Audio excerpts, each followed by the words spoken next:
लोकसभा चुनाव के तीसरे चरण के मतदान के तहत कई दिग्गजों की किस्मत आज ईवीएम मशीनों में कैद हो जाएगी। नितिन गडकरी, सोनिया गांधी, राहुल गांधी समेत कई दिग्गज नेताओं ने अपने मतों का प्रयोग किया। लोकसभा चुनाव के तीसरे चरण की 91 सीटों के लिए मतदान जारी है। आज इन 91 सीटों पर कई दिग्गजों की किस्मत ईवीएम मशीन में बंद हो जाएगी। सुबह 7 बजे से ही वोट डालने के लिए लोग पोलिंग बूथ पर पहुंच रहे हैं। कई नेताओं ने भी अपना वोट डाला है। यूपीए की अध्यक्ष सोनिया गांधी सुबह सुबह वोट डालने पहुंची। नागपुर से बीजेपी के उम्मीदवार नितिन गडकरी ने अपना वोट डाला। सासाराम से चुनाव लड़ रही मीरा कुमार ने अपना वोट डाला। दिल्ली में बीजेपी नेता हर्षवर्धन, कांग्रेस नेता अजय माकन और कपिल सिब्बल ने अपने अधिकार का इस्तेमाल किया। दिल्ली विधानसभा चुनाव में कांग्रेस के दिग्गज नेता राजकुमार चौहान को हराकर सुर्खियों में आई राखी बिरलान इस बार लोकसभा चुनाव में भी अपनी किस्मत आजमा रही हैं। राखी ने मंगोलपुरी में वोट डाला, वहीं छिंदवाड़ा से कांग्रेस के उम्मीदवार कमलनाथ ने वोट डाला। आज लोकसभा चुनाव के तीसरे चरण का मतदान हो रहा है, जिसमें 11 राज्यों के साथ ही 3 केंद्र शासित प्रदेशों की 91 सीटों पर वोटिंग हो रही है। इसमें हरियाणा की 10 सीटें और दिल्ली की 7 सीटें भी शामिल हैं। लोकसभा चुनाव के लिए आज तीसरे चरण का मतदान जारी है। सुबह से ही लोगों की कतार मतदान केंद्रों में देखी जा सकती है। चुनाव के तीसरे चरण में दिल्ली और राष्ट्रीय राजधानी क्षेत्र और दंगा प्रभावित मुजफ्फरनगर समेत 11 राज्यों की 91 सीटों के लिए करीब 11 करोड़ मतदाता अपने मताधिकार का प्रयोग कर रहे हैं।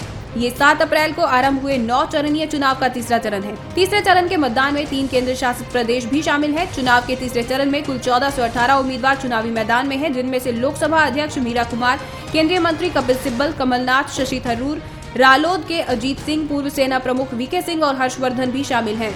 राजनीतिक रूप से महत्वपूर्ण उत्तर प्रदेश की 80 निर्वाचन सीटों में से 10 सीटों के लिए मतदान हो रहा है। मलेशिया के लापता विमान की खोज तेजी से आगे बढ़ रही है। ऑस्ट्रेलिया के रक्षापोत को हिंद महासागर में 2 नए सिग्नल मिले हैं। मलेशियाई एयरलाइंस के लापता विमान की तलाश में लगे दलों को पानी के अंदर 2 और सिग्नल मिले हैं, जो संभवतः विमान के ब्लैक बॉक्स से निकले हो सकते हैं। और इस बीच तलाशी दल के प्रमुख ने उम्मीद जताई है कि विमान का मलबा खोजने में अब ज्यादा समय नहीं लगेगा। ऑस्ट्रेलियाई रक्षापोत ओशियन शील्ड ने शनिवार को 2 भूमिगत तरंगों का पता लगाने के बाद अब दक्षिण हिंद महासागर में 2 और सिग्नल रिकॉर्ड किए हैं। अब तक कुल 4 ध्वनि तरंगें सुनी जा चुकी हैं, जो संभवतः दुर्घटनाग्रस्त हुए मलेशियाई एयरलाइंस के विमान MS-370 से निकली हो सकती हैं। सभी सिग्नल एक दूसरे से करीब 27 किलोमीटर के दायरे में रिकॉर्ड किए गए हैं। फिल्म रामलीला में अपनी एक्टिंग और रोमांस से ऑडियंस के दिलों में जगह बनाने के बाद एक बार फिर साथ नजर आने वाले हैं रणवीर और दीपिका। जी हां, संजय लीला बंसाली की आने वाली फिल्म बाजीराव मस्तानी में ये दोनों एक साथ काम करेंगे। फिल्म मेकर संजय लीला भंसाली की अपनी अगली फिल्म बाजीराव मस्तानी की तलाश आखिरकार खत्म हो गई है। जी हां, लंबे टाइम से अपनी इस फिल्म के लिए भंसाली की परफेक्ट कपल की तलाश चल रही थी, जो कि जाकर खत्म हुई है राम और लीला पर। फिल्म रामलीला में जोरदार अभिनय करने वाले रणवीर सिंह और दीपिका पादुकोण ही भंसाली के बाजीराव मस्तानी होंगे। दीपिका पादुकोण फिल्म में ऐतिहासिक किरदार मस्तानी की भूमिका निभाएंगी, जबकि रणवीर बाजीराव पेशवा के किरदार में होंगे। बता दें कि भंसाली के साथ साल 2013 में गोलियों की रासलीला रामलीला फिल्म में इन दोनों ने काम किया था, जिसके बाद एक बार फिर से स्क्रीन पर इस फिल्म में रोमांस करते दिखाई देंगे रणवीर और दीपिका।